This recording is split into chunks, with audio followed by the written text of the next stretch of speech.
अध्यात्म प्रेमी सज्जनों, आज का प्रसंग है, क्या स्त्री और शूद्र को वेद पढ़ने का अधिकार नहीं है। आज का यही प्रसंग है और ये बहुत महत्वपूर्ण प्रसंग है।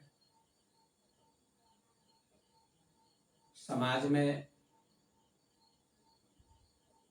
इसकी बड़ी चर्चा होती है कि स्त्री को वेद पढ़ना चाहिए या नहीं, शूद्र को वेद पढ़ना चाहिए या नहीं। और इस विषय पर बड़े बड़े विद्वान व्याख्यान देते हैं, अपनी अपनी व्याख्या करते हैं। कुछ लोग कहते हैं स्त्री को और शूद्र को वेद नहीं पढ़ना चाहिए, ऐसी उनकी धारणा होती है। इस पर मैं अपना मंतव्य, अपना विचार प्रकट करता हूं। यह बहुत ही महत्वपूर्ण और गंभीर प्रसंग है। इस प्रसंग को लेकर समाज में बहुत खींचातानी चलती है कि स्त्री और शूद्र को वेद पढ़ना चाहिए या नहीं।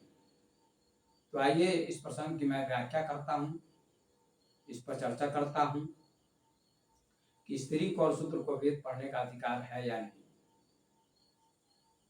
बड़े बड़े व्याख्याकार, बड़े बड़े कथाकार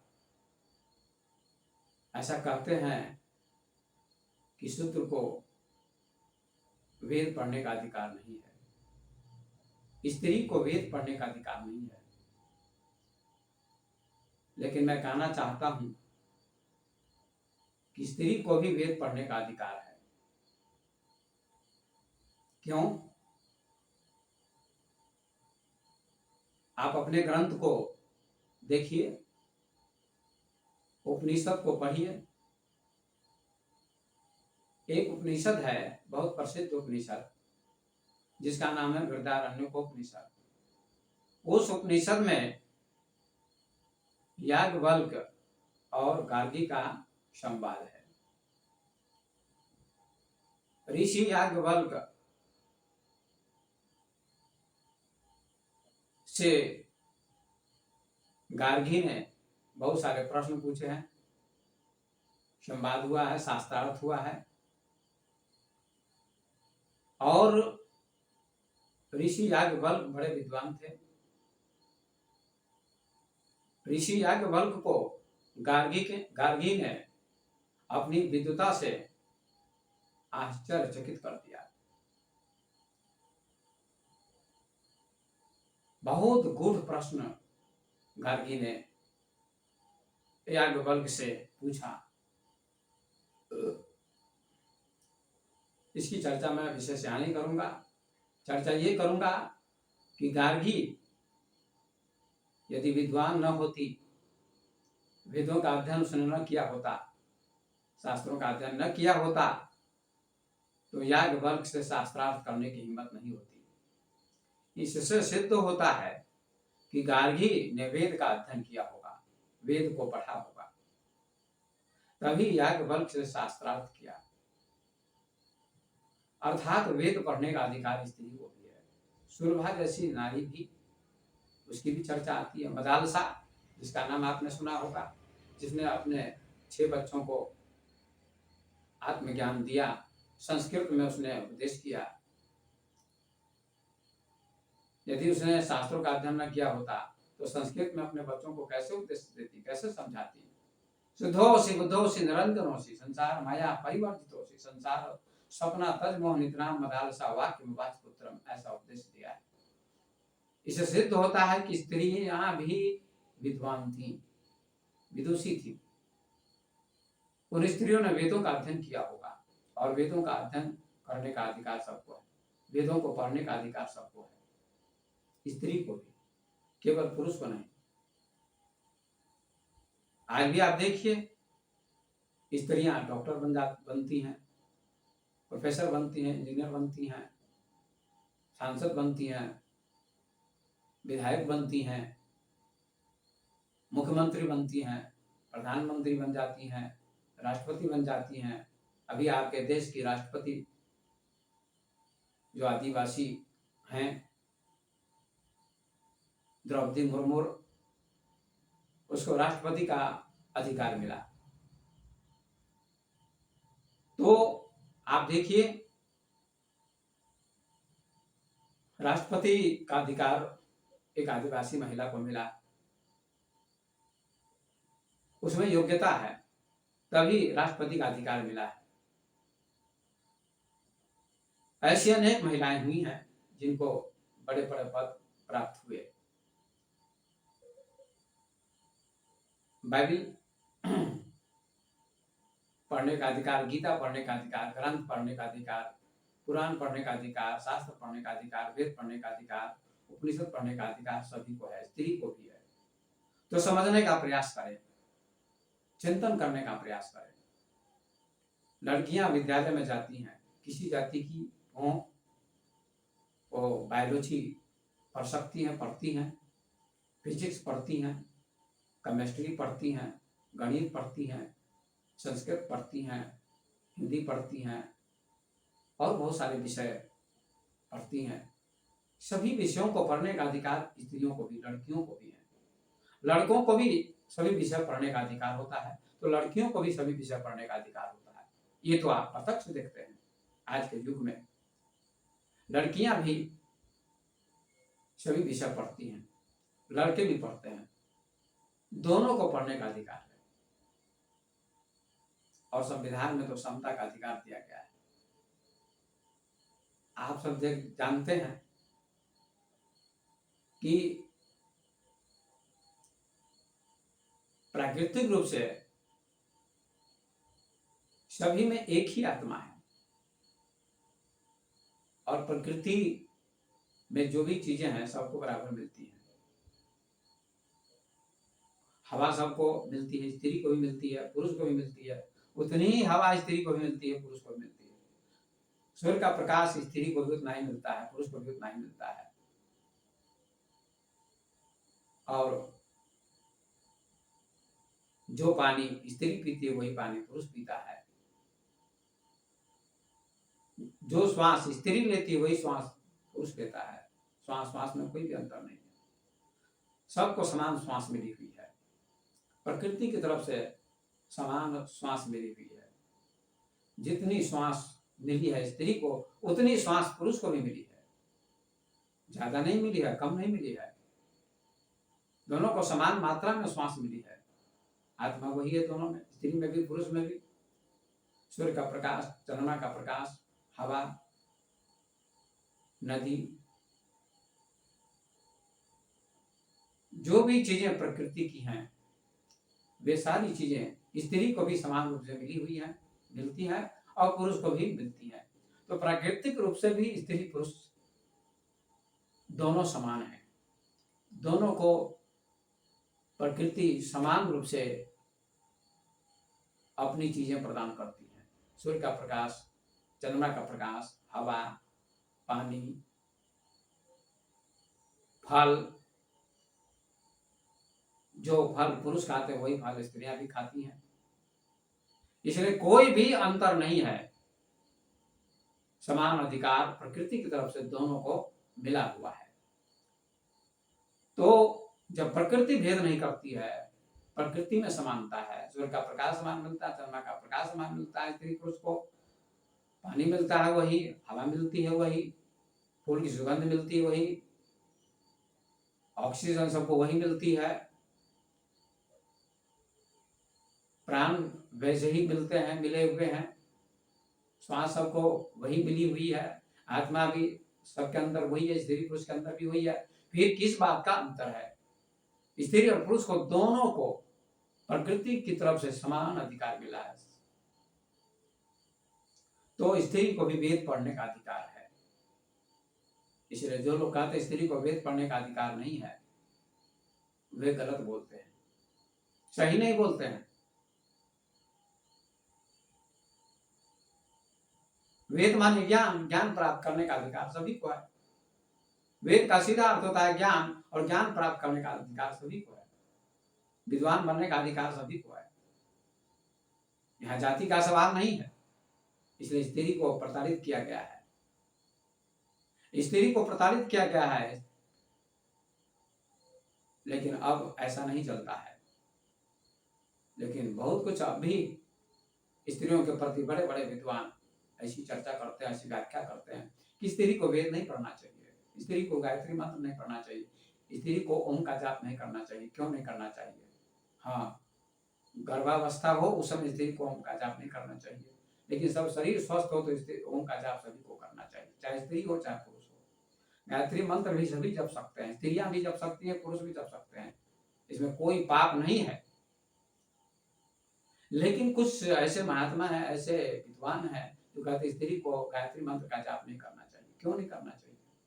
जो सब में वही आत्मा है, सब में वही भगवान है, सब में वही चेतना है। राम ने सब जग जानी, गोस्वामी जी ने कहा सीताराम सभी में बराबर है, भगवान सभी में बराबर है, ईशावास्यमिदं सर्वम, ईश्वर सभी में समान रूप से व्याप्त हैं।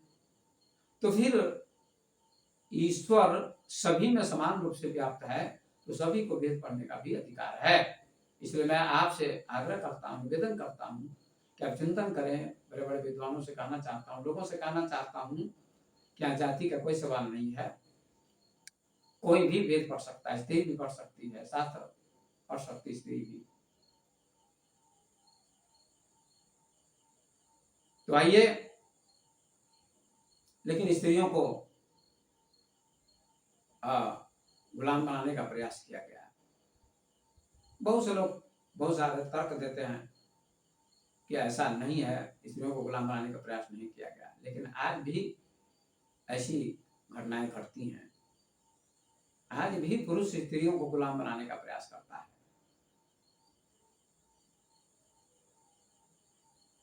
आज भी ऐसा देखा जाता है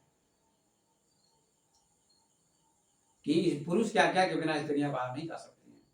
मान लीजिए कोई प्रधानमंत्री हो गई, राष्ट्रपति हो गई, तो क्या वो पति क्या क्या लेकर ही बाहर जाएगी, विदेश की यात्रा करेगी, किसी सभा को संबोधित करने जाएगी? ऐसा नहीं हो सकता। अगर प्रधानमंत्री हो गई, राष्ट्रपति हो गई है, तो पुरुष क्या क्या लेने की जरूरत नहीं है वहां। इसलिए योग्यता की बात है। लेकिन पुरुषों ने स्त्रियों पर शासन किया है, ये बहुत बड़ा अत्याचार हुआ है। इस बात का मैं विरोध करता हूं। सबको समान अधिकार मिला है, शिक्षा और संस्कृति का अधिकार, शिक्षा का अधिकार सभी को मिला है, समानता का अधिकार सभी को मिला है और मिलना चाहिए। इसलिए स्त्री को भी वेद पढ़ने का, शास्त्र पढ़ने का अधिकार है, ये मैं आह्वान करता हूं। जो स्त्रियां मेरी बात को सुनेंगी उनको इस बात का समर्थन करना चाहिए, उनको प्रसन्न होना चाहिए और उनको कमेंट करना चाहिए, उनको लाइक करना चाहिए, सब्सक्राइब करना चाहिए। मैं स्त्रियों को अधिकार दिलाने की बात करता हूं, स्त्रियों को अधिकार दिलाने की बात करता हूं मैं।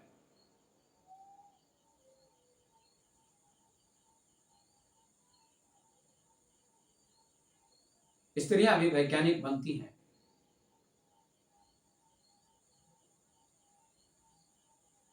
इसलिए स्त्रियों को वेद पढ़ने का अधिकार है। कौन कहता है स्त्री को वेद पढ़ने का अधिकार नहीं है? जो ऐसा कहते हैं वे गुलाम बनाना चाहते हैं, अभी भी स्त्रियों को शासन करना चाहते हैं। इसलिए मैं स्त्रियों से कहना चाहूंगा कि आप अपनी गरिमा को समझे, आप इसके लिए लड़ें, आप इसके लिए चिंतन करें, आप इसके लिए अभियान कर सकती हैं कि हमें भी वेद पढ़ने का अधिकार है, हमें भी गायत्री मंत्र पढ़ने का अधिकार है। और जो कथाकार कहते गायत्री मंत्र पढ़ने का अधिकार नहीं है स्त्रियों को, वे गलत बोलते हैं, स्त्रियों को गुमराह करते हैं, स्त्रियों को बेवकूफ बनाते हैं।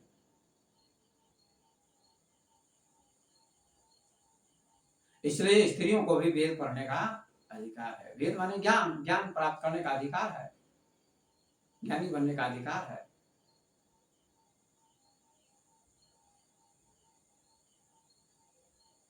अब आइए शूद्र की चर्चा करता हूं। क्या शूद्र को वेद पढ़ने का अधिकार है या नहीं? क्या शूद्र को वेद पढ़ने का अधिकार है या नहीं? है। शूद्र को भी वेद पढ़ने का अधिकार है। शूद्र कहते हैं किसे? इसको जानना बहुत जरूरी है। इस बात को लेकर के देश में बड़ी चर्चा चलती है। 4 वर्ण माने गए हैं, ब्राह्मण, क्षत्रिय, वैश्य और शूद्र। ब्राह्मण को उच्च माना गया है, उससे मध्यम श्रेणी का क्षत्रिय माना गया, और उससे भी तृतीय श्रेणी का वैश्य माना गया, चतुर्थ श्रेणी का शूद्र माना गया, और शूद्र को नीच माना जाता है। आज भी ये प्रचलित बात है। मैं गांव में जाता हूं कथा करने, प्रवचन देने, तो ब्राह्मण जाति के लोग शूद्र जाति से घृणा करते हैं। आज ये हिंदू में ये प्रचलन है, ये हिंदू में प्रचलन है। जो हिंदू धर्म इतना श्रेष्ठ है, महान है, जो सनातन धर्म कहलाता है, और सनातन धर्म कहता है सब में वही चेतना, वही आत्मा है। आपके गोस्वामी तुलसीदास जी कहते हैं, सीए राम में सब जग जानी। जब सीताराम सभी में है, तो फिर शूद्र को वेद पढ़ने का अधिकार क्यों नहीं है? कौन शूद्र है, कौन ब्राह्मण है, इसको जानने का प्रयास कीजिए। बड़े बड़े कथाकार, बड़े बड़े विद्वान अपने नाम में लिखते हैं ठाकुर, फला ठाकुर कथाकार हैं। उनको जाति का अभिमान है, बड़े बड़े लंबे नाम लिखते हैं, उपाध्याय, उच्च जाति अपने को मानते हैं, बड़ा अभिमान होता है। लेकिन समझने का प्रयास करें। मैं लोगों से कहना चाहता हूं कि ब्राह्मण किसे कहते हैं, क्षत्रिय किसे कहते हैं, वैश्य किसे कहते हैं, शूद्र किसे कहते हैं? कोई स्मृति है, मुझे स्मरण नहीं है, या केवल स्मृति या मनुस्मृति, किसी स्मृति में ऐसा श्लोक है, लिखा है कि जन्मना जायते शूद्र संस्कारात् द्विजुच्यते वेदाध्यायी भवेत् विप्र ब्रह्म जानाति ब्राह्मणः। जन्म से सभी शूद्र होते हैं। शूद्र माने अज्ञानी, मूर्ख। कोई भी बच्चा जन्म लेता है वो मूर्ख होता है, अज्ञानी होता है, नग्न होता है। चाहे ब्राह्मण के घर में बच्चा जन्म लेता हो, वह भी मूर्ख होता है, ज्ञानी होता है, नग्न होता है। चाहे भंगी घर में बच्चा जन्म लेता हो, वह भी मूर्ख होता है, ज्ञानी होता है, नग्न होता है।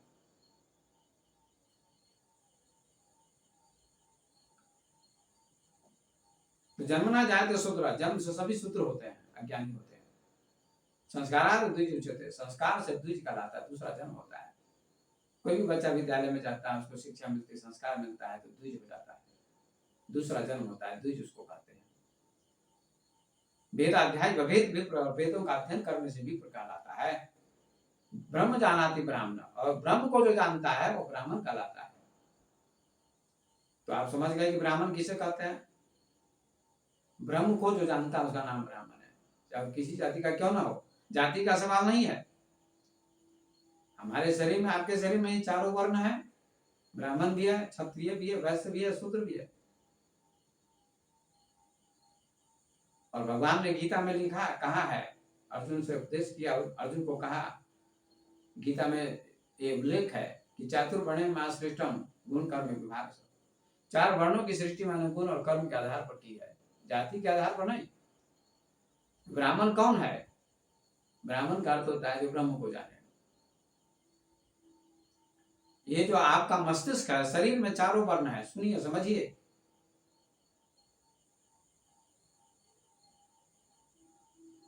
शरीर में चारों वर्ण है, ब्राह्मण भी है, क्षत्रिय भी, वैश्य भी, शूद्र भी है। मस्तिष्क जो आपका दिमाग है, चिंतन करता है, ये ब्राह्मण है। और हाथ जो है क्षत्रिय है, जो किसी की रक्षा करता है, कोई गिर जाता है उसको उठाता है, ये क्षत्रिय है। और पेट वैश्य है, भोजन जाता है पेट में, शरीर को पुष्टि मिलती है। पेट वैश्य व्यापार करता है, शरीर को देता है, पुष्टि देता है, शरीर पुष्ट होता है, इसलिए पेट वैश्य है। और पैर शूद्र है, पैर शूद्र है, और सबके पास पैर होते हैं, और पैर पर ही पूरा शरीर खड़ा होता है, अवलंबित होता है। तो चारों वर्ण तो आपके शरीर में ही, बाहर तो है नहीं। कोई जाति से ब्राह्मण बनकर नहीं आता है, वैश्य बनकर नहीं आता है, क्षत्रिय बनकर नहीं आता, शूद्र बनकर नहीं आता है। जन्म से तो सभी शूद्र होते हैं, ये श्लोक कहता है, जन्मना जाए तो शूद्र, जन्म से सभी शूद्र उत्पन्न होते हैं, जन्म लेते हैं। लेकिन शरीर में ही देखिए, आप चिंतन करिए। मैं लोगों से निवेदन करता हूँ, पढ़े लिखे लोग इस पर चिंतन करें। जो लोग डींग हाँकते हैं कि ब्राह्मण ऊंचा होता है, जरूर ब्राह्मण ऊंचा होता है। ब्राह्मण, क्षत्रिय, वैश्य, शूद्र, ये 4 वर्ण सही हैं, ये शब्द सही हैं, लेकिन इनकी व्याख्या गलत की जाती है। बड़े बड़े विद्वान कथाकार, भागवत के कथाकार, रामचरितमानस के कथाकार, पूरे भारत देश में इस की व्याख्या की जाती है ब्राह्मण, क्षत्रिय, वैश्य की, लेकिन गलत व्याख्या विद्वान लोग करते हैं, लोगों को गुमराह करते हैं। और कथा में बैठे लोग सिर हिलाते हैं, क्योंकि उच्च वर्ण के लोग होते हैं, उच्च वर्ण के लोग होते हैं, उनको बड़ा अच्छा लगता है। लेकिन वर्ण कोई उच्च नहीं होता है, ब्राह्मण, क्षत्रिय, वैश्य, शूद्र।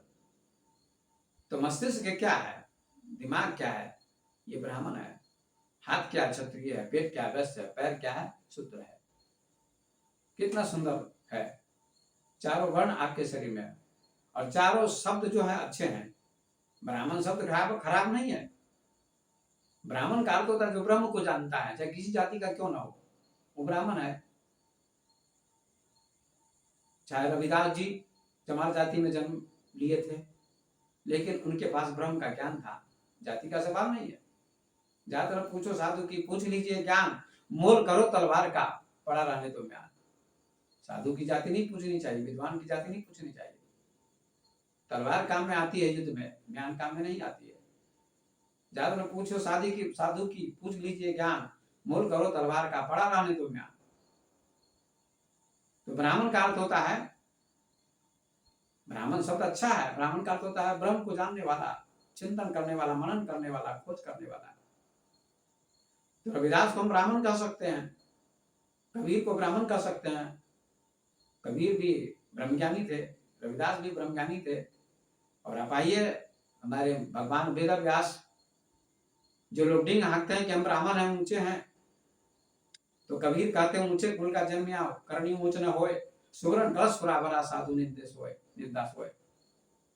ऊंचे कुल में तुम्हारा जन्म हुआ है, लेकिन कर्म तुम्हारा ऊंचा नहीं, तुम शराब पीते हो। ब्राह्मण होकर कोई शराब पीता है, मांस खाता है, चोरी करता है, डकैती करता है, तंबाकू खाता है, गुटखा खाता है, पान खाता है, शिकर खाता है, वेश्यावृत्ति करता है, गलत कर्म करता है, उसको आप ब्राह्मण कैसे कह सकते हैं? कभी नहीं कह सकते। ऊंचे कुल का जन्म या करनी ऊंच न होए, कर्म उसका ऊंचा नहीं है। सुवर्ण कलश बराबर, सोने के घड़े में अगर शराब रखी हो, जहर रखा हो, तो कोई भी पिएगा तो मरेगा, और शराब पिएगा तो बुद्धि भ्रष्ट हो जाएगी। साधु ज्ञानी उसकी निंदा करते हैं। अर्थात उच्च कुल में तुम्हारा जन्म हुआ, लेकिन तुम्हारा कर्म ऊंचा नहीं है, तो तुमको ब्राह्मण नहीं कहा जा सकता। अर्थात जन्म से कोई उच्च हो ही नहीं सकता, कर्म से ऊंच होता है। इसीलिए तुलसीदास जी ने रामचरितमानस में लिखा, कर्म प्रधान विश्व करी राखा, जो जस करे सो तस फल जागा। कर्म प्रधान विश्व करी राखा, जो जस करे सो तस फल जागा। कर्म की प्रधानता है। ये नहीं लिखा तुलसीदास जी ने कि जाति प्रधान विश्व करी राखा, जाति से आदमी प्रधान होता है, मुख्य होता है, महान होता है, ऐसा नहीं कहा। कर्म प्रधान विश्व करी राखा, जो जस करे सो तस फल जागा। जो जैसा कर्म करता है वैसा फल पाता है। कर्म की प्रधानता, जाति की प्रधानता नहीं है। नेपाल का कवि हुआ है देवकोटा, उसने लिखा है, मानुष मानिस ठूलो दिले ऊंचे जात रे होते ना। मनुष्य दिल से बड़ा होता है, जात से बड़ा नहीं होता है। कितना सुंदर देवकोटा ने कहा है, नेपाली भाषा में लिखा है, मानिस ठूलो दिले ऊंचा जात रे होते ना। जात से ऊंचा नहीं होता, महान नहीं होता, बड़ा नहीं होता है, दिल से बड़ा होता है, कर्म से बड़ा होता है। इसलिए ब्राह्मण का अर्थ होता है जो चिंतन मनन करता है, वो ब्राह्मण है। अच्छा शब्द है, लेकिन यहाँ जाति का सवाल नहीं है। किसी भी जाति का हो, जिसका मस्तिष्क अच्छा है, जिसका कर्म अच्छा है, जिसकी बुद्धि अच्छी है, जिसका संस्कार अच्छा है, जो शराब नहीं पीता, मांस नहीं खाता, मछली नहीं खाता, दारू नहीं पीता, वेश्यावृत्ति नहीं करता, चोरी नहीं करता, डकैती नहीं करता, शिकार नहीं करता, पान नहीं खाता, पान पराग नहीं खाता, गुटखा नहीं खाता, समाज की सेवा करता, विद्वान है, सदाचारी है, ऐसे व्यक्ति को ब्राह्मण कहा जा सकता है। और ब्राह्मण होता है ऐसा व्यक्ति, वो किसी भी जाति में जब उसका क्यों न हुआ हो, ब्राह्मण कहा जा सकता है। क्षत्रिय जो दूसरे की सेवा करता है, क्षत्रिय जो दूसरे की रक्षा करता है, उसका नाम क्षत्रिय। जो पालन व्यापार करता है, उसका नाम वैश्य। और जो सबकी सेवा करता है, तो पैर सबकी सेवा करता है। सबके जो पैर हैं, चाहे ब्राह्मण का के पैर हो, चाहे क्षत्रिय के पैर हो, चाहे वैश्य के पैर हो, चाहे शूद्र के पैर हो, अर्थात पैर ही सूत्र हैं और पैर पर ही सारा शरीर खड़ा है। इसलिए पैर सूत्र है और पैर कैसे नीच हो सकते हैं? कभी नीच नहीं हो सकते हैं। इसलिए सबके शरीर में 4 वर्ण हैं, ब्राह्मण भी, क्षत्रिय भी, वैश्य भी और शूद्र भी, मेरे सज्जनों। तो आइए अब देखिए, अपने शास्त्र को उठाकर देखिए, उठाकर देखिए। जो लोग डिंग हाँकते हैं, घमंड करते हैं कथाकार लोग कि हम ब्राह्मण जाति के, उच्च जाति के हैं, ब्राह्मण देवता कहते हैं, और कोई शूद्र देवता कहता है? जरा चिंतन करिए। ब्राह्मण देवता कथाकार लोग कहते हैं, ब्राह्मण देवता, ब्राह्मण देवता, और शूद्र देवता कोई कहता है? नहीं। अगर शूद्र जाति में किसी का जन्म हुआ, विद्वान है, वो देवता क्यों नहीं है? जिसका गुण दिव्य है, पवित्र है, विद्वान है, वो देवता है। व्यास जी महाराज, भगवान वेद व्यास, जिन्होंने 18 पुराण की रचना की, वेदों का विभाजन किया, वो नीच जाति के थे, पराशर के पुत्र थे, पराशर चांडाल थे, और मत्स्योदरी के गर्भ से उनका जन्म हुआ। मल्लाह की लड़की थी मत्स्योदरी, उसके गर्भ से भगवान वेद व्यास का जन्म, जिन्होंने भागवत की रचना की, जिन्होंने महाभारत की रचना की, जिन्होंने वेदों का विभाजन किया, जिन्होंने पुराणों की रचना की, वे शूद्र जाति के थे। अगर आप जाति की बात करते हैं कि शूद्र है, भला नीच है,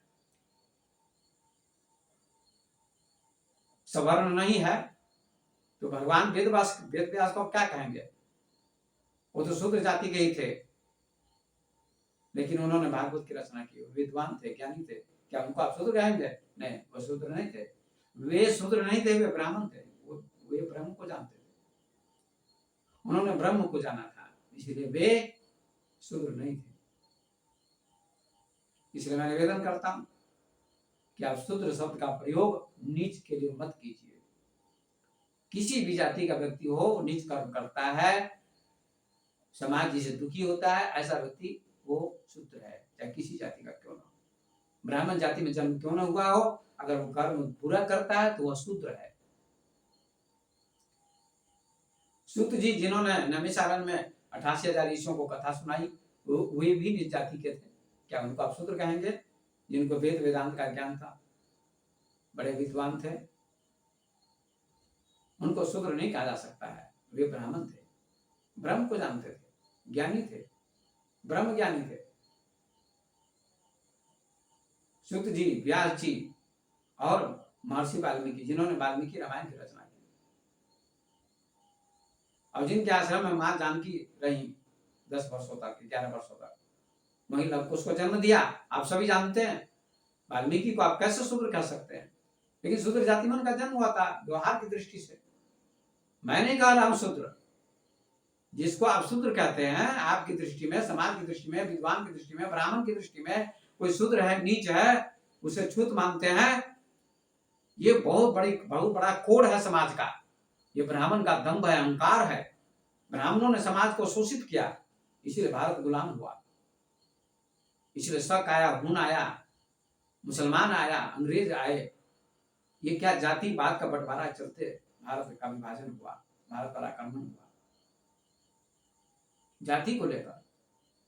आज भी ये कोड समाज में है, ये कोड मिटना चाहिए, जाति का कोड मिटना चाहिए। मैं आह्वान करता हूं कि ये ब्राह्मण कहने वाले लोग, उच्च कहे जाने वाले लोग, अपने को जो उच्च कहते हैं, उनके अंदर अहंकार है, घमंड है, कर्म तो उनका उच्च नहीं है। अम्बेडकर, जिनका अपमान किया गया, जो बहुत बड़े विद्वान थे, आप सभी जानते हैं, जिन्होंने संविधान बनाया, उनका कितना अपमान किया ब्राह्मणों ने। मैं हिंदू जाति में, धर्म में जन्म लिया हूं, लेकिन हिंदुओं में जो बुराई है, मैं उसकी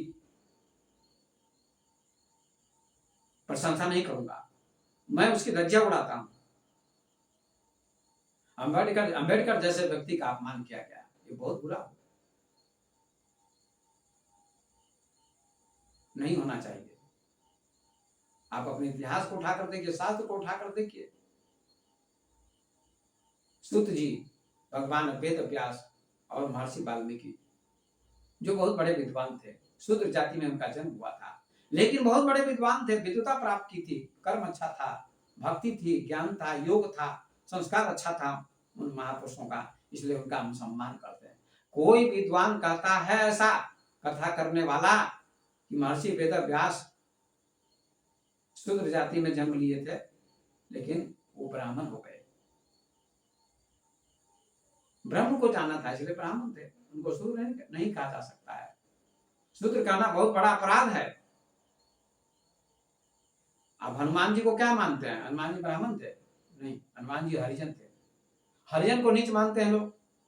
हरिजन माने चमार, हरिजन माने साधारण जाति, हरिजन माने बैकवर्ड, ऐसा मानते हैं लोग। ये बहुत गलत बात है।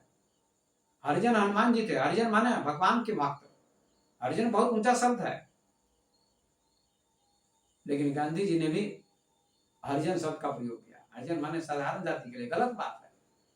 हरिजन का मतलब होता भगवान का भक्त, अच्छा कर्म करने वाला। हनुमान जी हरिजन थे।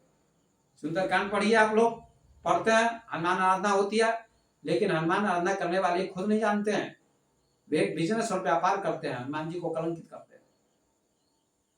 हरिजन जानी प्रीति अति बाढ़ी, सजल नयन फुलकावली ठाढ़ी। मां जानकी ने हनुमान जी को देखा तो क्या कहा? हरिजन जानी प्रीति अति बाढ़ी। हरिजन जानकर बहुत प्रेम बढ़ा जानकी जी का। हरिजन जानी प्रीति अति बाढ़ी, सजल नयन, उनकी आंखों में आंसू आ गया हनुमान जी को देखकर। फुलकावली ठाढ़ी, और रोम खड़े हो गए। हनुमान जी हरिजन थे। हरिजन का अर्थ होता भगवान का भक्त, चाहे वो किसी जाति का क्यों ना हो। अब नरसिंह मेहता कहते गुजरात के, हरिजन जन तो तेने कहिए, वैष्णव जन तो तेने कहिए, जो पीर पढ़ाई जाने रहे। चाहे हरिजन कहे चाहे वैष्णव कहिए, जो दूसरे की पीड़ा को जानता है, समझता है और दूर करता है, ऐसे व्यक्ति का नाम हरिजन है। पर दुख के उपकार करे थे मन अभिमान न आने रहे। और दूसरे के दुख में जो उपकार करता है, दुख को दूर करता है और अभिमान मन में नहीं लाता है, ऐसे व्यक्ति को वैष्णव कहते हैं, हरिजन कहते हैं। इसलिए हरिजन का अर्थ नीच जाति नहीं होता है। हरिजन का अर्थ होता है हरि का भक्त, भगवान का भक्त। हरिजन का अर्थ नीच नहीं, बैकवर्ड नहीं। हरिजन का अर्थ भगवान का भक्त। वो फॉरवर्ड है, वो आगे है। और बैकवर्ड फॉरवर्ड किसको कहते हैं? जिसकी बुद्धि आगे है, जो चिंतन करता है, जो विद्वान है, जो ग्रंथ की रचना करता है, जो कथा करता है, जो अच्छा है, विद्वान है, ज्ञानी है, किसी जाति का क्यों न हो, ब्राह्मण है, वो फॉरवर्ड है। और जो फॉरवर्ड में भी जन्म लिया है, लेता है, और वो नीच है, मूर्ख है, गंवार है, अनपढ़ है, और शराब पीता, मांस खाता है, नीच कर्म करता है, ऐसा व्यक्ति बैकवर्ड है, बैक है, पीछे है। अरे मोटरसाइकिल में कोई बैठा आगे है तो फॉर है, पीछे बैठा वो बैक है। सोचिए, जो आगे बैठा चला रहा है मोटरसाइकिल को, वो क्या फॉर है, आगे है, जो पीछे बैठा वो बैक है। जिसकी बुद्धि आ गया, क्यों मोटरसाइकिल चलाने का ज्ञान उसको है, चलाने वाले को, ड्राइवर को, ट्रेन चलाता है, हवाई जहाज चलाता है, वो क्या फॉर है, आगे है, वो सभी को ढो रहा है, सभी को ले जा रहा है, ड्राइव कर रहा है, इसलिए वो क्या है, वो फॉरवर्ड है। चाहे किसी जाति का क्यों ना हो पायलट, हवाई जहाज का पायलट, कार का ड्राइवर, बस का ड्राइवर, ट्रेन का ड्राइवर, किसी का ड्राइवर, वो आगे बैठा हुआ है तो फॉरवर्ड है, और पीछे बैठा हुआ वो बैकवर्ड है। जितने यात्री बैठे सब बैकवर्ड है, बैक है, पीछे बैठे हैं। और ड्राइवर आगे होता है। अब सोचिए, ड्राइवर आगे बैठा हो तो सबको ले जाता है, सबको चलाता है, गाड़ी चलाता है, इसलिए वो फॉरवर्ड है, वो आगे है, उसकी बुद्धि आगे है। गाड़ी चलाने की बुद्धि सबके पास नहीं है, उसी के पास है, ड्राइवर के पास है। कितना अच्छा है, सोचिए। और कबीर ने और क्रांतिकार बात की कि के त्वचा हार मलमूत्रा, एक रुधिर गुदा, एक बूंद से सृष्टि रची है, को ब्राह्मण को शूद्रा। एक ही त्वचा हार मलमूत्रा, एक ही जैसी त्वचा सबकी है, एक ही जैसी हड्डी है, एक ही जैसा मलमूत्र है सबके पास। ब्राह्मण के पास भी वही मलमूत्र है, और शूद्र के पास भी वही मलमूत्र है। मलमूत्र में कोई भी फर्क नहीं है, एक ही जैसी सबकी हड्डी होती सफेद, चाहे किसी जाति का व्यक्ति कौन है, हड्डी तो सबकी सफेद होती है। एक ही त्वचा, एक ही जैसी त्वचा होती, चमड़ी होती है, सबकी चमड़ी एक ही जैसी होती है। चाहे ब्राह्मण की चमड़ी हो, चाहे शूद्र की चमड़ी हो, चाहे वैश्य की चमड़ी हो, चाहे क्षत्रिय की चमड़ी हो, चाहे विद्वान की चमड़ी हो, चाहे मूर्ख की चमड़ी हो। एक त्वचा हार मलमूत्रा, एक रुधिर गुदा, एक ही जैसा खून सभी का है। क्या ब्राह्मण के शरीर में पीला खून है? नहीं, सबके शरीर में लाल ही खून है, एक रुधिर एक कूता, एक ही जैसा मल द्वार सभी के पास है, सबके पास एक ही जैसा मल द्वार है। को ब्राह्मण को शूद्र कबीर कहते हैं। कौन ब्राह्मण कौन शूद्र? न कोई ब्राह्मण है न कोई शूद्र है, जिसका कर्म नीच है वो शूद्र है, उसी से अलग रहना चाहिए, उसके पास नहीं बैठना चाहिए। जो मांस खाता है, शराब पीता है, मछली खाता है और चोरी करता है, डकैती करता है, पान खाता है, शराब पीता है, शिखर खाता है, नीच नीच कर्म करता है, ऐसे व्यक्ति के पास नहीं बैठना चाहिए, क्योंकि वो शूद्र है। चाहे ब्राह्मण जाति में क्यों न उसका जन्म हुआ, वो शूद्र है। ये मैं डंके की चोट पर कहता हूँ। और शूद्र जाति में उसका जन्म हुआ किसी का, अगर वो विद्वान है, रविदास, कबीर, व्यास जी, सूत जी, वाल्मीकि जी, वे सब ज्ञानी है, ब्रह्म ज्ञानी और सब ब्राह्मण है, जिन्होंने ब्रह्म का ज्ञान प्राप्त किया, जिन्होंने शास्त्रों का अध्ययन किया, वेदों का अध्ययन किया, जिनका संस्कार दिव्य था, पवित्र था, ऐसे व्यक्ति ब्राह्मण कहलाते हैं। इसलिए व्यास जी, सूत जी, वाल्मीकि जी ब्राह्मण थे, और अम्बेडकर को भी हम ब्राह्मण कह सकते हैं, क्योंकि उसको भी ज्ञान था, अच्छा वेदों का ज्ञान था, शास्त्रों का ज्ञान था, राजनीति का ज्ञान था। हाँ, अगर मांस खाते हो तो ये कमी है तो कोई बात नहीं है, विद्वान भी, लेकिन सारे तो गुण थे। तो ब्राह्मण में भी अगर ब्राह्मणत्व तो नहीं है, अगर मांस खाता है तो भी ब्राह्मण नहीं है। इसलिए अम्बेडकर बहुत बड़ा विद्वान था और उसका बहुत अपमान किया गया, ऐसा नहीं होना चाहिए।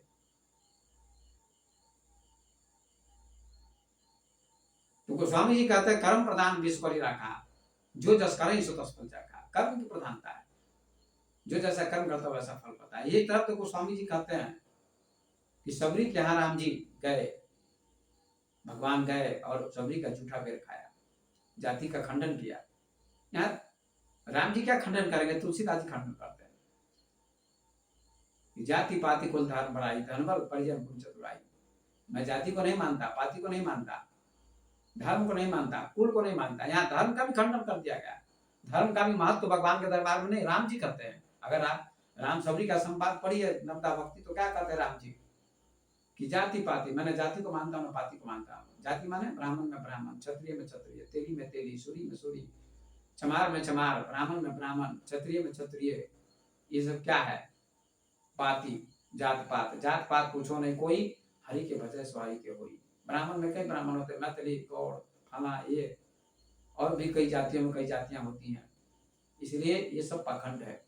जाति पाति कुल धर्म बढ़ाई, जात पात कुछ हो नहीं कोई, हरि के भजन सो हरि कोई। कबीर कहते हैं जो हरि का भजन करता, भगवान का भजन करता है, वो भगवान का भक्त होता है। जात पात मत पूछो, ये ढोंग है, पाखंड है। समाज को गुलाम बनाने का प्रयास किया गया, आज भी प्रयास चल रहा। बड़े बड़े विद्वान ऐसी कथा करते हैं, ऐसी व्याख्या करते हैं, ऐसा समझाते हैं लोगों को कि ब्राह्मण ऊंच होता है। गलत बात है। ब्राह्मण ऊंच होता है कर्म के आधार पर। ब्राह्मण मतलब जो ब्रह्म को जानता है ब्राह्मण है, ये सही है, जाति के आधार पर नहीं। इसलिए राम जी कहते जाति पाति कुल धर्म बढ़ाई। जाति पाति को मैं नहीं मानता, कुल को मैं नहीं मानता। किस कुल का जन्म, किस कुल में जन्म हुआ किसी का? लोग कहते हैं फला उच्च कुल में इसका जन्म है, ऊंचे कुल का जन्म या वही लोग कबीर कहते हैं ऊंचे कुल का जन्म या ऊंचे कुल में तुम्हारा जन्म हुआ है, लेकिन धिकार है तुमको। करनी ऊंच न है, तुम्हारी करनी ऊंच नहीं है, तुम्हारा कर्म ऊंच नहीं है, तो तुम ऊंच कैसे हो सकते हो? सोने के घड़े में जहर रखा हुआ है, शराब रखी हुई है, तो उसकी कोई भी निंदा करेगा ज्ञानी व्यक्ति, अच्छा व्यक्ति निंदा करेगा, नहीं पिएगा। नीचा आदमी तो पी लेगा, शराबी तो पी लेगा, उसके लिए तो अच्छी है शराब, लेकिन जहर रखा तो कोई भी पिएगा तो मर जाएगा। अर्थात ब्राह्मण जाति में जन्म लिया हो, उच्च जाति में जन्म हुआ हो और कर्म ऊंचा नहीं है, तो व्यक्ति नीच है, पतित है और शूद्र है।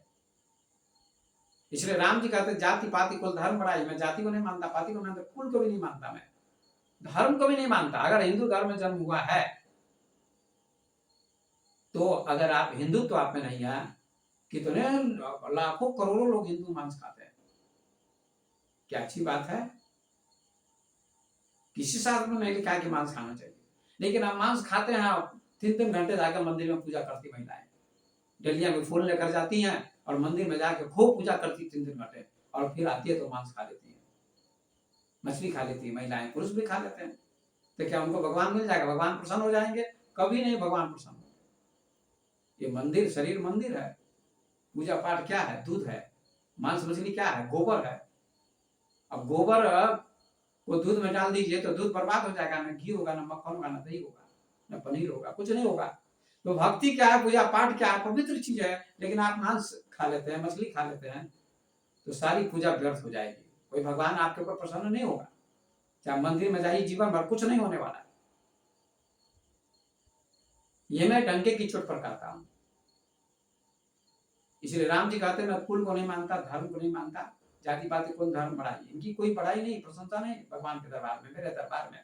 राम जी सबरी से कहते हैं, धन बल परिजन, न धन का महत्व है, न परिवार का महत्व है, न गुण का महत्व, न चतुराई का महत्व है।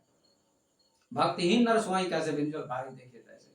भक्ति के बिना उस व्यक्ति की शोभा ऐसे नहीं होती है, जैसे बादल में पानी ना हो तो उसकी शोभा नहीं होती है। बिना पानी का बादल, जैसे अभी वर्षा नहीं हो रही है, पूरी तराही तराही मची हुई है, बादल तो लगता है लेकिन पानी नहीं बरसता है, उसमें पानी नहीं होता है, तो लोग त्राही त्राही कर रहे हैं, त्राही त्राही मची हुई है, कंबली मची हुई है। ऐसे जिस व्यक्ति के जीवन में मन में भक्ति नहीं है, भक्ति रूपी पानी नहीं है, शरीर कैसा सुंदर हो उसका कोई फर्क नहीं पड़ता, जाति अच्छी हो, जाति तो अच्छी होती ही नहीं है, कर्म अच्छा होता है। लेकिन व्यवहार की दृष्टि से, समाज की दृष्टि से जैसा प्रचार किया गया है कि उच्च जाति में इसका जन्म हुआ है, कान खोल कर सुनिए इस बात को।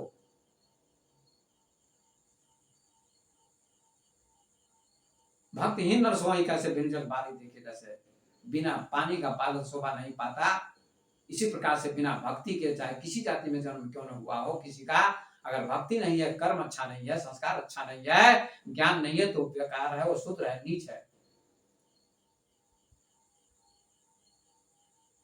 ऐसा राम जी सबरी से कहते हैं। यहाँ तो जाति का खंडन कर दिया, अच्छा किया गोस्वामी जी ने, लेकिन कहीं कहीं गोस्वामी जी ने जातिवाद का मंडन भी किया है, ये अच्छा नहीं किया गोस्वामी जी ने। इस बात का कोई भी समर्थन नहीं करता, कोई भी इसकी व्याख्या नहीं करता, कोई विद्वान। सारे विद्वान एक मत से बोलते हैं। गोस्वामी जी की चौपाई में कहीं कहीं बहुत ही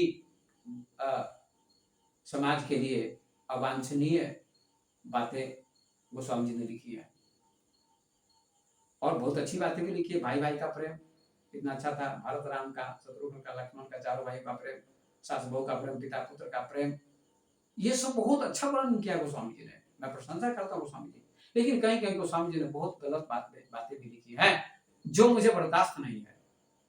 जैसे पूज्य विप्रशील गुणहीना, शूद्र न पूज्य गुण ज्ञान पर बिना। शूद्र कितना भी ज्ञानी है, विद्वान है, प्रवीण है, उसकी पूजा नहीं होनी चाहिए। शूद्र से मतलब जाति से है। कुछ विद्वान कहते नहीं शूद्र से मतलब जाति से नहीं है, जाति का ही अर्थ है। पूज्य विप्रशील गुणहीना, शूद्र न पूज्य गुण ज्ञान पर बिना। ब्राह्मण कितना भी नीच हो, पूज्य विप्रशील गुणहीना, शील नहीं, स्वभाव अच्छा नहीं हो, गुण उसके पास नहीं हो, शील गुणहीना, पूज्य विप्रशील गुणहीना, जिस ब्राह्मण के पास शील अच्छा स्वभाव नहीं है, गुण नहीं है कुछ भी, फिर भी उसकी पूजा करो, उसका आदर करो। पूज्य विप्रशील गुणहीना, शूद्र न पूज्य गुण ज्ञान प्रवीणा। शूद्र कितना भी बड़ा विद्वान हो, उसकी पूजा नहीं करनी चाहिए, ये गोस्वामी जी ने लिखा। और ये नाम से कहवाते हैं, शायद कबंध को कहते हैं या किसी को कहते हैं, मुझे पूरा याद नहीं है, कि जो ब्राह्मण का विरोधी है उसका मैं विरोधी हूँ, ऐसा राम जी कहते हैं। राम जी क्या कहेंगे, तुलसीदास जी लिखते हैं, शापक ताड़त परुष कहंता, पूज्य विप्र असगावे संता। श्राप देता हुआ, ताड़त माने पीटता हुआ, शापक ताड़त परुष कहंता, कठोर वचन कहता हुआ भी ब्राह्मण पूजनीय है। क्या ये अच्छी बात है? ब्राह्मण को श्राप देना चाहिए? नहीं देना चाहिए। ब्राह्मण तो ब्रह्म को जानता हो, श्राप कैसे दे सकता है? सूरज से प्रकाश आता है, अंधकार कभी नहीं आ सकता, फूल से दुर्गंध कभी नहीं निकलती है, सुगंध निकलती है। ब्रह्म प्रकाश जैसा, जिस व्यक्ति ने जान लिया उस ब्रह्म को, परमात्मा को, उसके अंदर से श्राप कैसे निकल सकता है? ब्राह्मण श्राप कैसे दे सकता है? अगर देता है तो ब्राह्मण नहीं है। शाप तारक पुरुष का अंता, पूज्य विप्र संता। अब पूज्य विप्रशील गुणहीना, ये ब्राह्मणों में प्रचलित इस चौपाई है, और ब्राह्मण इस चौपाई को लेकर के नाचते हैं, अहंकार में घूमते हैं कि चौपाई हमारे समर्थन में लिखी है गोस्वामी जी। पूज्य विप्रशील गुणहीना, शील और गुण से रहित ब्राह्मण भी पूजनीय है, पूज्य है, उसकी पूजा करनी चाहिए। और शूद्र कितना भी प्रवीण हो, विद्वान हो, गुणवान हो, फिर भी उसकी पूजा नहीं करनी चाहिए। अम्बेडकर का आदर नहीं होना चाहिए तो व्यास जी का भी आदर नहीं करना चाहिए, फिर सूत जी का भी आदर नहीं करना चाहिए, फिर वाल्मीकि जी का भी आदर नहीं करना चाहिए। वे सब विद्वान थे और शूद्र जाति में उनका जन्म हुआ था। उन्होंने ब्रह्म को जाना था, विद्वान थे, विद्वता थे, शास्त्रों का अध्ययन था उनको, वो ब्रह्म ज्ञानी थे। तो ये गलत बात है।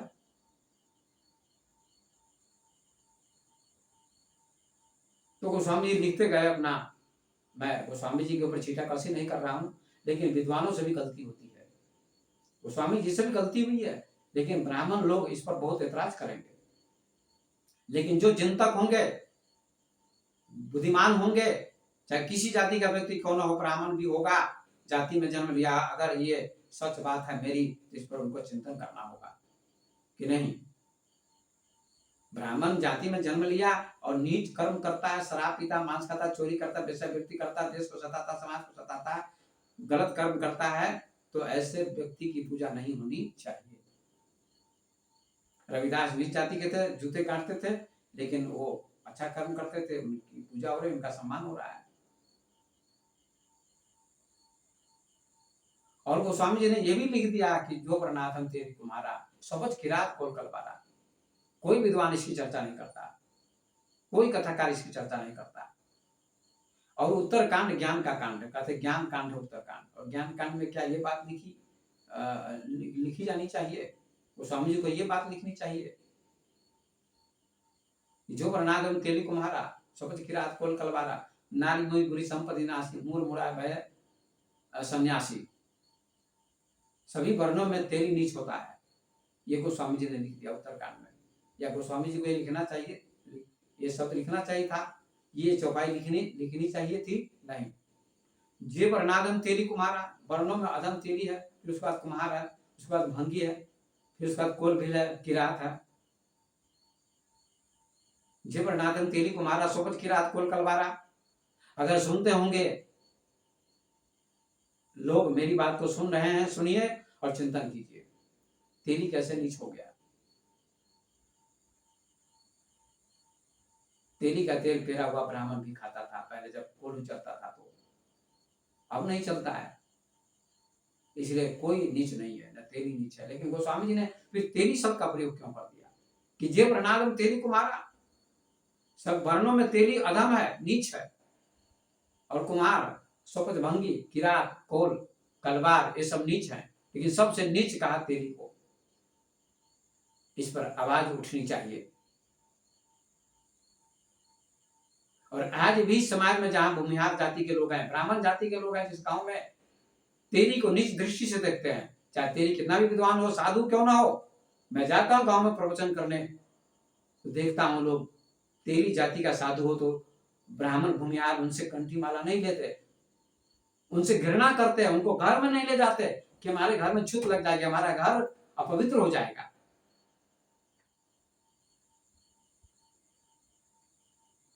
मैंने स्वयं ब्राह्मण के घर में, भूमिहार के घर में कथा की है, लेकिन वो घर पर भोजन नहीं कराना चाहते, उनको लगता है फला बाबा नीच जाति के हैं। संत कोई नीच जाति का नहीं होता है, संत तो संत होते हैं।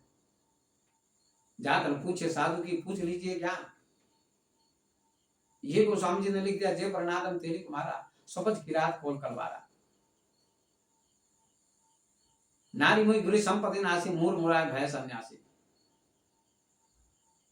और पत्नी मर जाती है तो मूर मुरा का सन्यासी बन जाता है। ऐसा लिखना चाहिए था गोस्वामी जी को, नहीं। जबकि उत्तर कांड में ज्ञान कांड की चर्चा की गई है, काकभूषणी गरुड़ संवाद, श्री पार्वती संवाद, अच्छी अच्छी बातें लिखी गई हैं, फिर भी बहुत गलत बातें भी इसमें लिखी गई हैं।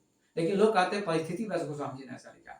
कबीर के सामने तो परिस्थिति नहीं, बहुत परिस्थिति थी, हिंदू मुसलमान में संघर्ष था, लेकिन जो सत्य कहना था कहा, हिंदू को भी मुसलमान को भी। कबीर डरे नहीं, सांच कहो तो मारन धावे, झूठे जग पर ध्यान। कबीर ने कहा सत्य कहता हूं मैं, लेकिन सत्य कहता तो लोग मानने दौड़ते हैं, मुझे इसकी चिंता नहीं, झूठ बात पर विश्वास करते हैं लोग। तो जे प्रणादम तेली कुमारा, कोई तेली नीच नहीं होता है, कुमार नीच नहीं होता है, किरात नीच नहीं होता है, और भंगी भी नीच नहीं है। नीच उसका कर्म है। कर्म अगर अच्छा हो जाए, अंबेडकर को देखिए, अंबेडकर का जन्म तो उसी में हुआ था, लेकिन अंबेडकर कितना बड़ा विद्वान था, ज्ञानी था, संविधान का निर्माण किया, बौद्ध धर्म, हिंदू धर्म जब उसका अपमान हुआ तो उस व्यक्ति ने बौद्ध धर्म स्वीकार कर लिया, जबकि हिंदू धर्म इतना महान धर्म है जिसमें वेद शास्त्र हैं, उपनिषद हैं, और उपनिषद कहते हैं कि सभी में एक ही ब्रह्म है। तो फिर नीच कौन, ऊंच कौन? एको देव सर्वभूतेषु गुड्ड सर्वव्यापी सर्वभूतांतरात्मा साक्षी चेता केवलो निर्गुणश्च। एको देव सर्वभूतेषु गुड्ड सर्वव्यापी सर्वभूतांतरात्मा अंतरात्मा कर्माध्यक्ष सर्वभूतादिवास साक्षी चेता केवलो निर्गुणश्च। एक ही चेतना, एक ही आत्मा, एक ही ब्रह्म सब में है। कौन नीच कौन ऊंच? सोचिए। और गोस्वामी जी ने ये भी लिख दिया कि बाद शूद्र द्विजंसन हम तुम सन कछु घाट जाने ब्रह्म सो विप्र बड़ आंख दिखावे डांटे। ये उत्तरकांड में उनको लिखने की क्या जरूरत थी कि शूद्र ब्राह्मण को डांटता है। बाद शूद्र द्विजंसना, ब्राह्मण से कहता क्या हम तुमसे कछु घाट, क्या तुमसे हम कुछ कम है? जाने ब्रह्म सो विप्र बड़, जो ब्रह्म को जानता हो ब्राह्मण होता है, आंख दिखावे डांटे, और शूद्र ब्राह्मण को आंख दिखाता और डांटता है। बादे शुद्ध द्विजंसना हम तुमसे कछु घाट जाने ब्रह्म सो विप्र बड़ आंख दिखावे डांटे।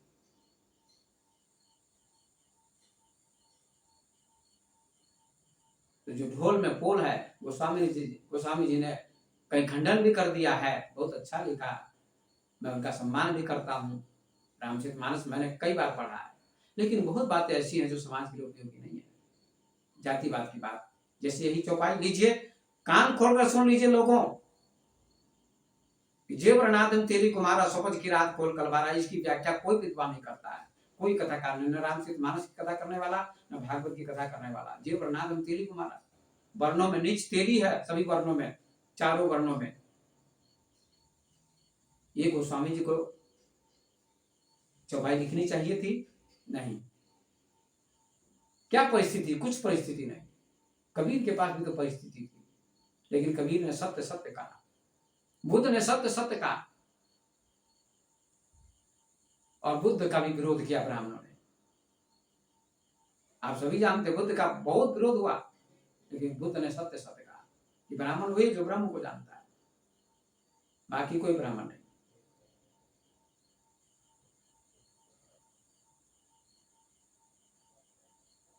तो गोस्वामी जी के सामने परिस्थिति थी, उनको सत्य लिखना चाहिए था, जाति की चर्चा करनी ही नहीं चाहिए। आप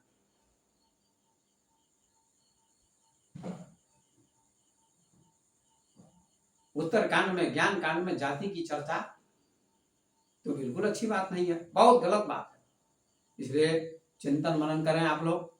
मैं विद्वानों से, बुद्धिमानों से, सभी लोगों से आग्रह करता हूँ, निवेदन करता हूँ कि इस प्रसंग को आप बढ़िया से सुनिए, ठीक से सुनिए और मनन करें। और समाज में जो जातिवाद का कोड है, इसका बहिष्कार होना चाहिए, इसका खंडन होना चाहिए, इसका विरोध होना चाहिए। और आज भी जो शूद्र जाति के संत महात्मा होते हैं, उनका अपमान होता है बहुत आज भी समाज में। वैश्य जाति का भी जो संत होता है, उसका भी अपमान होता है। तो मैं जाति का खंडन करता हूं। जाति कोई भी उच्च नहीं होती है, कर्म उच्च होता है। इसलिए कबीर ने स्पष्ट कर दिया, बहुत क्रांतिकारी थे कबीर, और कहा कि एक त्वचा हार मलमूत्रा, एक रुधिर एक गुदा, एक बूंद से सृष्टि रची है, को ब्राह्मण को शूद्र। न कोई ब्राह्मण न कोई शूद्र है, क्योंकि ब्राह्मण को भी वही हवा मिलती है, शूद्र को भी वही हवा मिलती है। ब्राह्मण को भी वही श्वास मिली हुई है, शूद्र को भी वही श्वास मिली है। ब्राह्मण के पास वही आत्मा है, शूद्र के पास भी वही आत्मा है, स्त्री के पास वही आत्मा है, पुरुष के पास भी वही आत्मा है। वही सूर्य का प्रकाश ब्राह्मण को मिलता है, वही सूर्य का प्रकाश शूद्र को मिलता है, वही सूर्य का प्रकाश, वही चंद्रमा का प्रकाश, वही हवा, वही फूल की सुगंध, वही ऑक्सीजन, वही फल, वही पानी, सारी चीजें प्रकृति की सबको बराबर मिलती है, चाहे ब्राह्मण हो, चाहे कोई हो, चाहे शूद्र हो।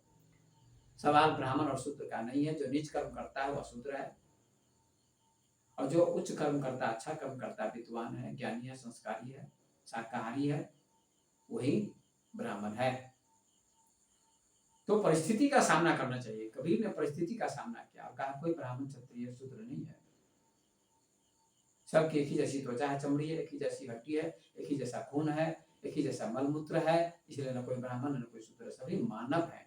मानवता होनी चाहिए। लेकिन ये कितनी बड़ी विडंबना, कितना बड़ा कोड़ है समाज का ये जातिवाद, कितना बड़ा कोड़ है जातिवाद। तो कबीर ने कहा अपने ग्रंथ में कि काली पियरी दूहौ गाई, ताकर दूध तुम देव गाई। काली गाय को दूहो, पीली गाय को दूहो, सफेद गाय को दूहो, सबका दूध सफेद ही होता है। किसी का दूध पीला, काला, नीला नहीं होता, सफेद होता है। इसी प्रकार से जितने भी प्राणी हैं, जितने भी लोग हैं, चाहे स्त्री हो, चाहे पुरुष हो, चाहे ब्राह्मण हो, क्षत्रिय हो, वैश्य हो, शूद्र हो, जो भी हो, सब में एक ही आत्मा है, एक ही चेतना है। इसलिए कोई नीच नहीं है, कोई ऊंच नहीं है। नीच वही है जिसका कर्म नीच है, ऊंच वही है जिसका कर्म ऊंच है। ऐसा व्यक्ति ब्राह्मण है जो ब्रह्म को जानता है। तो मैं निवेदन करता हूं, आप सब जानते हैं कि शंकराचार्य जैसे व्यक्ति जिन्होंने वेदांत का उपदेश दिया था और जा रहे थे काशी में गंगा में स्नान करने, जो 4 शिष्य थे उनके साथ एक चांडाल आ रहा था आगे से, शूद्र के वेश में, चांडाल के वेश में। शंकराचार्य तो कहते थे एक ही ब्रह्म है सब में, ब्रह्म सत्यम जगन मिथ्या, सर्वम खलमिदं ब्रह्म नेना नास्ति किंचन। सब में वही ब्रह्म है, कोई दूसरा है ही नहीं। कुत्ते में भी, चांडाल में भी, हाथी में, घोड़े में, सब में वही ब्रह्म, स्त्री पुरुष में, फिर भेद कहाँ? तो शंकराचार्य के सामने उस चांडाल आ गया। शंकराचार्य कहते हट जा, हट जा, मुझे स्नान करने जाना है। तो शूद्र ने कहा, चांडाल ने कहा, किसको हटने के लिए कहते हैं आप? अगर शरीर को हटने के लिए कहते तो शरीर आप जैसा मेरा भी है, 5 तत्व का। शरीर मरेगा तो ये भी लाश बन जाएगा, आपका शरीर, मेरा शरीर भी लाश बन जाएगा। दोनों में क्या फर्क है? सोचिए, श्वास भी आप में वही है, हम में भी वही है, श्वास प्रभु ने दी है। और आत्मा भी आप में वही है जो हम में, आप भी तो कहते हैं सर्वम खलमिदं ब्रह्म नेना नास्ति किंचन। सब में ब्रह्म है, कुछ भी नहीं दूसरा, सब ब्रह्म ही ब्रह्म है। तो फिर आप मुझको ब्रह्म नहीं देख रहे हैं, आप मुझको शूद्र देख रहे हैं, चांडाल देख रहे हैं। आपका ज्ञान कहाँ चला गया? ब्रह्म ज्ञान, अद्वैत ज्ञान। शंकराचार्य की आंखें खुल गई और कहा इस प्रकार का ज्ञान देने वाला ये साधारण व्यक्ति नहीं हो सकता है। कहिए कौन है प्रभु? प्रणाम किया, अपना परिचय दीजिए। शंकराचार्य ने कहा, तो कहते चांडाल शंकर जी ही थे, चांडाल के वेश में शंकर जी थे। शंकर जी ने अपना रूप प्रकट किया और शंकराचार्य का अहंकार मिटा और शंकर जी को प्रणाम किया। कहा आज से मैं कभी शूद्र का प्रयोग नहीं करूंगा। तो चिदानंद रूप शिवोहम शिवोहम, कहते सब मैं शिव हूँ, आत्मा हूँ, चैतन्य हूँ, और सब में वही आत्मा है, चैतन्य है। इसलिए मैं निवेदन करता हूँ कि शूद्र को भी वेद पढ़ने का अधिकार है। यदि जाति की दृष्टि से भी आप देखते हैं कि शूद्र जाति में किसी का जन्म हुआ है, उसको वेद पढ़ने का अधिकार नहीं है, ये गलत बात है। एक और वीडियो है किसी दूसरे का कि क्या स्त्री और शूद्र को वेद पढ़ने का अधिकार नहीं है, मैं नाम नहीं लूंगा, लेकिन उसमें ऐसी व्याख्या आपको नहीं मिलेगी। उन्होंने कहा है कि मंदिर का पुजारी पूजा कर सकता है, गर्भगृह में जा सकता है, सभी नहीं जा सकते हैं, पूजा सभी कर सकते हैं। लेकिन यहाँ मंदिर का सवाल है, तो शरीर रूपी मंदिर है, वो मंदिर तो आदमी का बनाया हुआ है। शरीर रूपी मंदिर में मलमूत्र भी है, तो इसमें आत्मा है या नहीं है? शूद्र के अंदर भी वही आत्मा है, ब्राह्मण के अंदर भी वही आत्मा है, राजा के अंदर भी वही आत्मा है, गरीब के अंदर भी वही आत्मा है, स्त्री के अंदर भी वही आत्मा, पुरुष के अंदर भी वही आत्मा है। इसमें मलमूत्र भी है, तो इसी के अंदर तो परमात्मा बैठा हुआ है, आत्मा बैठी हुई है, ईश्वर भगवान बैठा हुआ है। इसलिए ये जो तर्क दिया गया है उनके वीडियो में बहुत पाखंड की बात है, ढोंग की बात है। लेकिन ये वीडियो देखिए, सब्जी कोई बनाता है तो सब्जी बनाने का तरीका अलग अलग होता है। कोई बढ़िया सब्जी बनाता है, कोई उतना बढ़िया नहीं बनाता है, और कोई पढ़ाता है शिक्षक तो बहुत बढ़िया पढ़ाता, समझाने का तरीका अच्छा होता है, किसी का तरीका उतना अच्छा नहीं होता है, विषय वही होता है लेकिन तरीका अलग अलग होता है। इसी प्रकार से किसी दूसरे ने भी वीडियो डाला है, आप उस वीडियो को देख सकते हैं। क्या शूद्र और स्त्री को, क्या स्त्री और शूद्र को वेद पढ़ने का अधिकार नहीं है? लेकिन ऐसी व्याख्या उसमें आपको कभी नहीं मिलेगी जो व्याख्या मैंने की है। सभी को वेद पढ़ने का अधिकार है, स्त्री को भी और शूद्र को भी। वेद माने ज्ञान, ज्ञान प्राप्त करने का अधिकार सभी को है। विद्वान बनने का अधिकार सभी को है, श्वास लेने का अधिकार सभी को है, पढ़ने का अधिकार सभी को है, शिक्षा का अधिकार सभी को है। ये संविधान में लिखा है। शिक्षा और संस्कृति का अधिकार, समता का अधिकार, शोषण के विरुद्ध अधिकार, स्वतंत्रता का अधिकार, सभी स्वतंत्र हैं। सभी को पढ़ने का अधिकार है, सभी को बुद्धिमान बनने का अधिकार है। चाहे बने न बना व्यक्ति की मर्जी है, लेकिन बनने का अधिकार सभी को है। श्वास लेने का अधिकार सभी को है, विद्यालय में जाने का अधिकार सभी को है, डॉक्टर के पास जाने का अधिकार सभी को है, चाहे शूद्र जाति का क्यों ना हो, ब्राह्मण जाति का क्यों ना हो। क्या ब्राह्मण, क्या डॉक्टर वहां भेद करता है?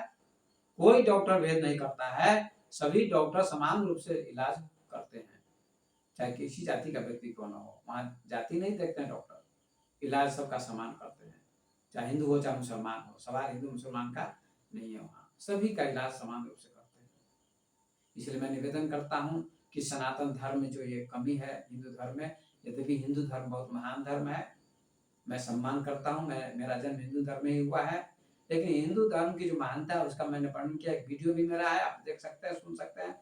हिंदू धर्म सबसे महान धर्म जो सबके कल्याण की कामना करता है। सर्वे भवन्तु सुखिनः, सर्वे सन्तु निरामयाः, सर्वे भद्राणि पश्यन्तु मा कश्चित् दुःखभाग् भवेत्। ये हिंदू धर्म, सनातन धर्म का सूत्र है।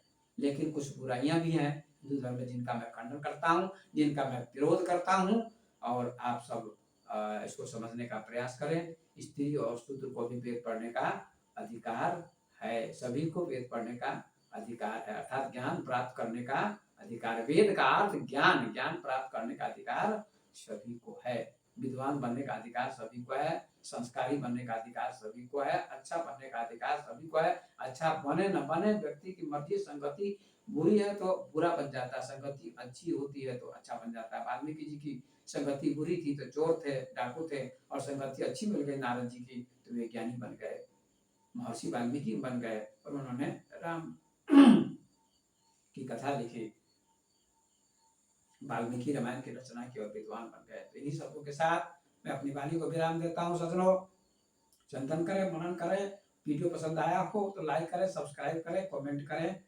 और इन्हीं शब्दों के साथ अपनी वाणी को विराम देता हूँ। धन्यवाद।